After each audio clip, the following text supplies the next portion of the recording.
शेतकऱ्याचा मित्र आहे. नाग कुणीही मारू नका. नाग दूध पित नाही ही अंधश्रद्धा आहे. जगप्रसिद्ध असलेली नागपंचमी आज उत्साहाच्या ह्याच्यात साजरी होत आहे. आमच्या कच्चाडी युवा शक्ती नागराज मंडळाला अल्बिनो जातीचा पांढरा शुभ्र नाग आम्हाला सापडलेला आहे. ह्या नागाचं वैशिष्ट्य असं आहे की शेकडो वर्ष झालं आमच्या इथं नागपंचमी साजरी केली जाते, पण पांढरा शुभ्र नाग हा दुर्मिळ पद्धतीचा नाग पहिल्यांदाच आम्हाला इथं सापडलेला आहे. आणि या नागाची माहिती आम्ही शैक्षणिक पर्पजसाठी याचा माहिती देऊन लोकांच्यात प्रबोधन करण्याचा या माध्यमातून प्रयत्न करतोय.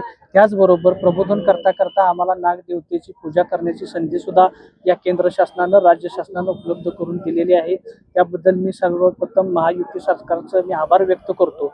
आणि ह्या नागाबद्दल जेवढी काय प्रबोधन करता येईल ते आमच्या मंडळाच्या वतीनं आम्ही करणार. वैशिष्ट्य नागाचं वैशिष्ट्य असं आहे की हा दुर्मिळ पद्धतीचा अतिशय पांढरा शुभ्र नाग आहे.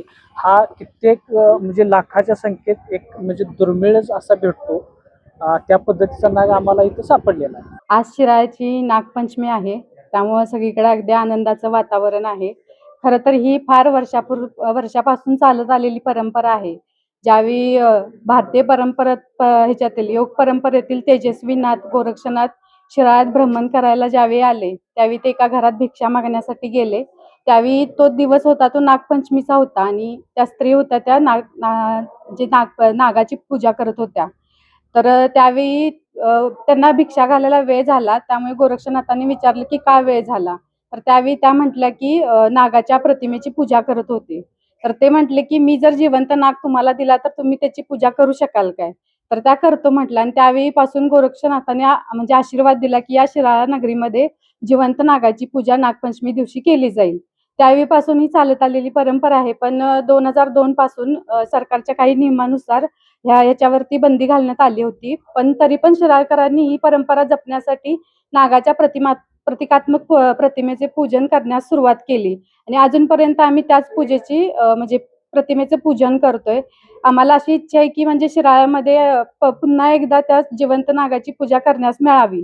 तरी पण मागच्या वर्षीपासून जे आपल्या देशाचे गृहमंत्री होते अमित शहा यांनी त्यावेळी शब्द दिला आणि त्यांनी आपल्या तालुक्याचे लोकप्रिय खासदार धैर्यशील मानेदादा आणि आपले आमदार सत्तूभाऊ यांनी ज्यांच्या प्रयत्नांनी मागच्या वर्षीपासून जिवंत नागाच्या म्हणजे प्रदर्शनाची परवानगी मिळाले. जरा थांबा 2 मिनिटं मी गेल्या वर्षीपासून आपल्या देशाचे गृहमंत्री अमित शहा यांनी जो शब्द दिला होता त्याचा पूर्ण करण्यासाठी आपल्या म्हणजे तालुक्याचे आपल्या जिल्ह्याचे खासदार धैर्यशील दादा आणि आपले लोकप्रिय आमदार सत्तूभाऊ यांच्या पुढाकाराने आपल्याला म्हणजे शिराळ्यामध्ये नाग प्रदर्शनास परवानगी मिळाली. म्हणजे काही नियमवाटी यांच्या अधीन राहून शिक्षण आणि प्रबोधनाच्या माध्यमातून आपल्याला ही परवानगी मिळालेली आहे.